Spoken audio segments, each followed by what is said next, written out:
வணக்கம். விஎஸ் ஜோதிடம். இந்த ஜோதிட சேனலில் சனி பகவான் வக்ரம் பெறுகின்ற பலன்களை பற்றி சிறு விளக்கமாக பார்ப்பதுதான் இந்த பதிவு. சனி பகவான் வக்ரம் பெறுவதால் தலைகீழாக மாறப்போகும் ராசிகள் எது? சனி பகவான் என்றாலே ஒருவருடைய வாழ்க்கையில் தாங்க முடியாத கஷ்டங்களையும் துன்பங்களையும் தருவார். சனி பகவான் ஒவ்வொரு ராசிக்கும் 7.5 சனியாக, அர்த்தஷ்டம சனியாக, கண்டக சனியாக, அஷ்டம சனியாக வருகின்ற காலத்தில் அவர்களுடைய வாழ்க்கையில் ஒன்று செய்த தவறுகளுக்கும் தப்புகளுக்கும் தண்டனையை தருவார். இல்லை, எந்த உறவெல்லாம் நல்ல உறவு, எந்த நட்பெல்லாம் நல்ல நட்பு, எந்த சொந்தங்களெல்லாம் நல்ல சொந்தங்கள் என்று நாம் நினைத்திருந்தோமோ அது அனைத்துமே பொய். இவர்கள் உங்களுடைய வாழ்க்கையில் இருக்க தகுதியானவர்கள் இல்லை என்பதை உணர்த்தக்கூடிய மிகப்பெரிய ஒரு அனுபவ பாடங்களை நடத்தக்கூடிய கிரகம்தான் சனி பகவான். மற்ற கிரகங்கள் பயிற்சியாகும்போது ஜோதிட பலன்களை, ராசி பலன்களை பற்றி பலரும் ஒரு அலட்சியமாக பார்த்தாலும் சனி பயிற்சியா மனசு படபடக்கும், கால்கள் கிடுகிடுவென்று ஆடத் தொடங்கிவிடும். ஏன்னா என்ன செய்வாரோ, என்ன செய்ய காத்துக்கிட்டு இருக்காரோ என்கின்ற பயம் இருக்கும். குரு பயிற்சியா? குரு பகவான் பயிற்சி பெற்றால் நல்ல இடங்களில் அமரும்போது நற்பலன்களை தருவார்.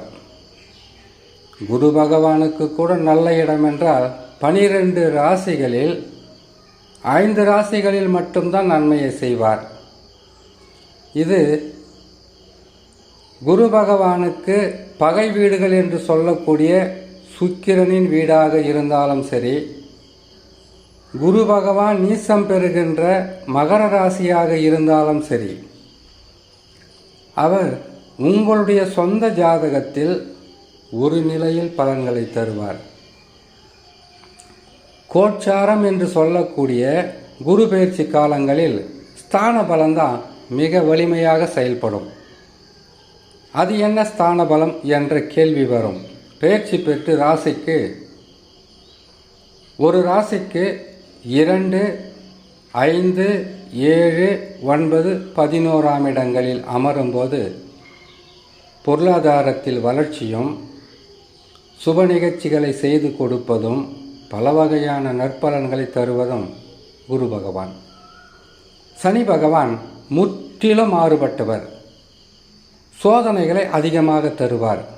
காரணம், வாழ்க்கையில் கஷ்டங்கள் என்றால் என்ன, துன்பங்கள் என்றால் என்ன, உறவுகள் உங்களிடத்தில் என்னவெல்லாம் எதிர்பார்த்து கொண்டு இருக்கிறார்கள், உங்களுக்கு எப்படியெல்லாம் ஆசை வார்த்தைகளை காட்டி ஏமாற்றுகிறார்கள், குடும்பத்தில் நடக்கின்ற அனைத்து வகையான நன்மைகளுக்கும் தீமைகளுக்கும் உங்களுக்கு என்ன மாதிரியான பலன்களை தர வேண்டும், தவறு செய்தவர்களுக்கு தண்டனையும், தப்பு செய்தவர்களுக்கு கடுமையான சோதனைகளையும் வாழ்க்கையில் கொடுத்து ஒரு பக்குவப்பட்ட மனிதர்களாக மாற்றுவார். இப்படிப்பட்ட குணநலன்களை கொண்ட சனி பகவான் வருகின்ற 15/7/2026 ஆனி மாதம் 31ஆம் தேதி வக்ரம் பெறுகிறார். வக்ரம் என்றால் என்ன என்பதை பற்றி பல வீடியோக்கள் நமது விஎஸ் ஜோதிட சேனலிலே குரு பயிற்சி, சனி பயிற்சி, ராகு கேது பயிற்சி, மாத ராசி பலன்கள், வக்ரம் என்றால் என்ன, அதிசாரம் என்றால் என்ன என்பதை போட்டிருக்கோம். விருப்பம் இருந்தால் பார்க்குறவங்க பார்க்கலாம். இப்பொழுது சனி பகவான் ஆனி மாதத்தில் வக்கரம் பெறுகிறார். வக்கரம் பெற்றால் அவர் இருப்பது மீனராசியில். மீனராசியில் இருக்கின்ற சனி பகவான் வக்கரம் பெற்றால் கும்பராசியினுடைய பலன்களை தர ஆரம்பித்து விடுவார். கும்பராசியிலேயே இருப்பது போல்தான் பலன்கள் கிடைக்கும்.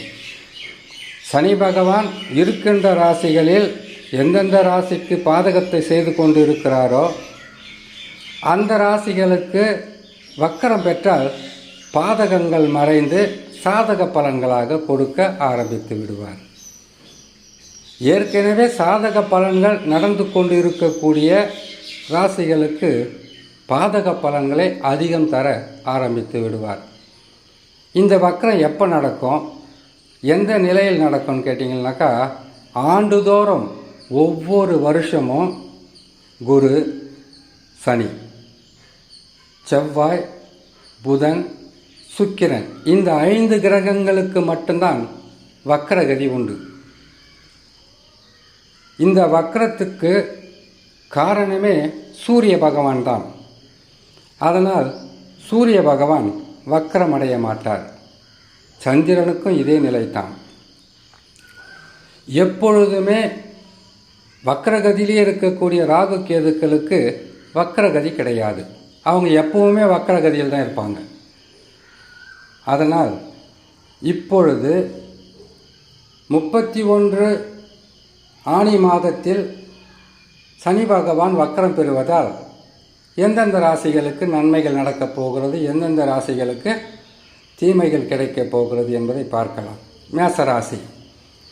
மேசராசிக்காரர்களுக்கு 7 சனியில் விரயச்சனி. இந்த விரயச்சனியாகப்பட்டது விரயங்களை கொடுத்திருக்கும். பொருளாதாரத்தில் பல வகையான பின்னடைவை கொடுத்திருக்கும்.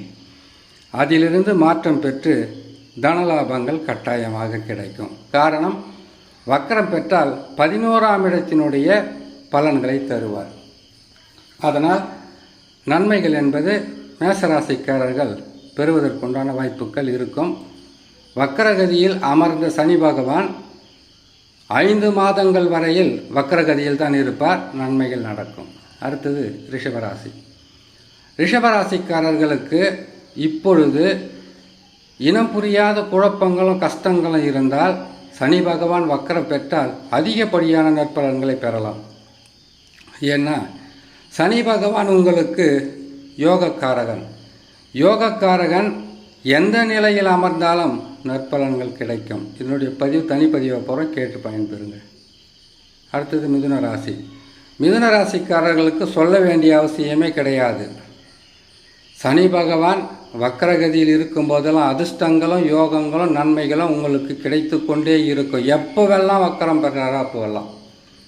காரணம் எதற்குன்னு கேட்டிங்கனாக்கா, மிதுன ராசியிலிருந்து கணக்கிடும்போது சனியின் ராசிகள் என்று சொல்லக்கூடிய மகரம், கும்பம் 8, 9ஆக வரும். அதனால் உங்களுக்கு எப்பொழுதுமே சனி பகவான் கெட்டால் யோகங்கள் அதிகரிக்கும். கடகராசி.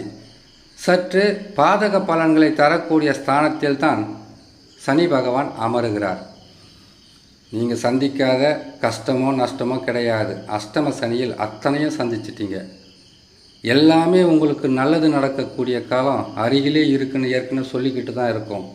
சனி பகவான் வக்கரம் பெறுகிறார். குரு பகவான் ஜென்ம ராசியில் இருக்கிறார். குரு பகவான் பயிற்சி என்பது 10ஆம் மாதத்தில் நடக்கும். அதே காலத்தில் சனியும் வக்கர நிவர்த்தி பெற்று விடுவார். மிகப்பெரிய யோக பலன்களை அடைவதற்குண்டான காலம் இன்னும் சில மாதங்கள் மட்டும்தான் இருக்குது. பொறுமையாக இருங்க. தனிப்பதிவை போகிறோம், கேட்டு பயன்பெறுங்க.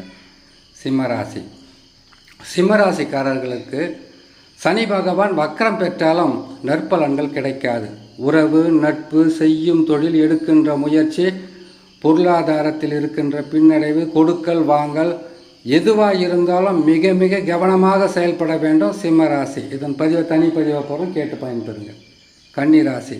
கன்னிராசிக்காரர்களுக்கு யோகங்களும் அதிர்ஷ்டங்களும் பல வகையிலும் பல வழியிலும் வந்து சேரக்கூடிய காலகட்டம் அதிகமாகவே இருக்குன்னு சொல்லணும்.